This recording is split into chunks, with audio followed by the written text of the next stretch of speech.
সালামু আলাইকুম। খুবই খারাপ একটা সংবাদ। আমি পরশুদিনই এই নিউজটা অ্যাডভান্স বলে দিয়েছিলাম যে ইরানের সর্বোচ্চ নেতার ছেলে যিনি এই মুহূর্তে দায়িত্বে আছেন তাকেও যে কোনো সময় শেষ করে দিবে। হয়তো অনেকে ওই নিউজটা দেখেনও নাই। ক্ষমতা গ্রহণ করার মাত্র 96 ঘন্টার মধ্যে আমাদের ইরানের প্রয়াত সর্বোচ্চ নেতার ছেলে, বর্তমান যিনি সর্বোচ্চ নেতার দায়িত্ব পালন করছেন, কিছুক্ষণ আগে ওনার বিরুদ্ধে যৌথ হামলা চালানো হয়েছে। আর এতে মারাত্মক আহত হয়েছেন আমাদের নতুন সর্বোচ্চ নেতা। সবার প্রতি দোয়ার দরখাস্ত, ভিডিওটা শেয়ার করে দোয়ার পরিমাণটা একটু ইনশাল্লাহ বাড়াই দিবেন, কারণ এছাড়া আমাদের হাতে করণীয় কিছু নাই। ট্রাম্প বলছিল যে আমার সাথে আলোচনা ছাড়া তোমরা যদি নতুন কোনো নেতৃত্ব দাও তাহলে আমি কিন্তু ভাই সাইজ করে ফেলবো। ইসরায়েলও একই কথা বলছে। এমনকি এই কথাটা আমি হালকা নিয়ে নেই, এই কারণে নেই নাই আপনার লেবাননে, ফিলিস্তিনে বীরদের যত বড় বড় নেতা আপনার ঘোষণা করা হতো, 48 থেকে 72 ঘন্টার মধ্যে তাদেরকে শাহাদাত বরণ করাই দেওয়া হইতো। একটা পর্যায়ে বীররা কাকে নতুন নেতৃত্ব দিচ্ছে এটাকে গোপন করতে বাধ্য হইল। কেন? নাম সামনে আসলেই শেষ হয়ে যায়।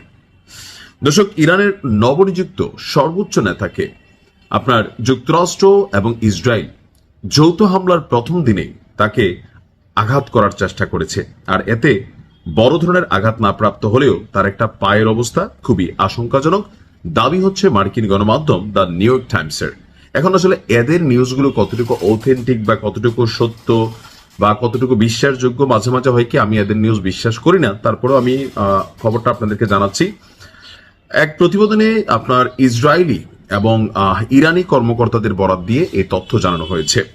56 বছর বয়সী নতুন এই নেতা তার বাবা সাবেক সর্বোচ্চ নেতার উত্তরসূরি হিসাবে মাত্র রবিবারে দায়িত্ব গ্রহণ করল। দীর্ঘ সময় ইরানের ক্ষমতা থাকা আমাদের যে সর্বোচ্চ নেতা ছিলেন, প্রথম দিনেই তিনি প্রাণ হারান।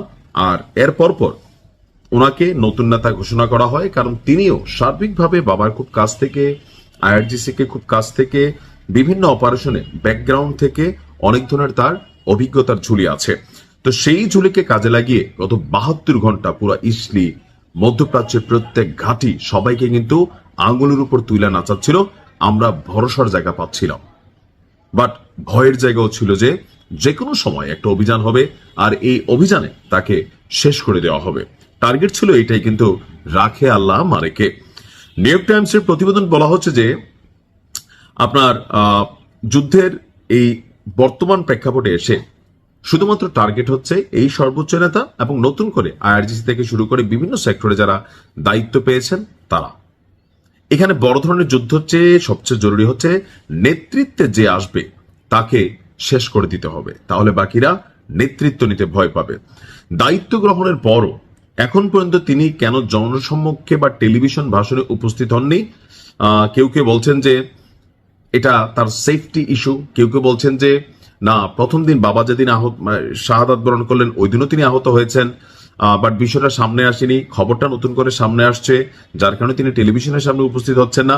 নানান ধরনের পারসেপশন আপনার সামনে আসছে। তবে অনেকেই বলছেন শারীরিক আঘাতের কারণেই তাকে এই টেলিভিশনের সামনে আনা হচ্ছে না। তবে এগুলো পশ্চিমা গণমাধ্যম এবং তাদের প্রতিবেদন এবং তাদেরই বিশ্লেষণ। বাট আমার বিশ্লেষণ হচ্ছে অতীতে এই বিষয়গুলো নিয়ে অনেক নিউজ করছি।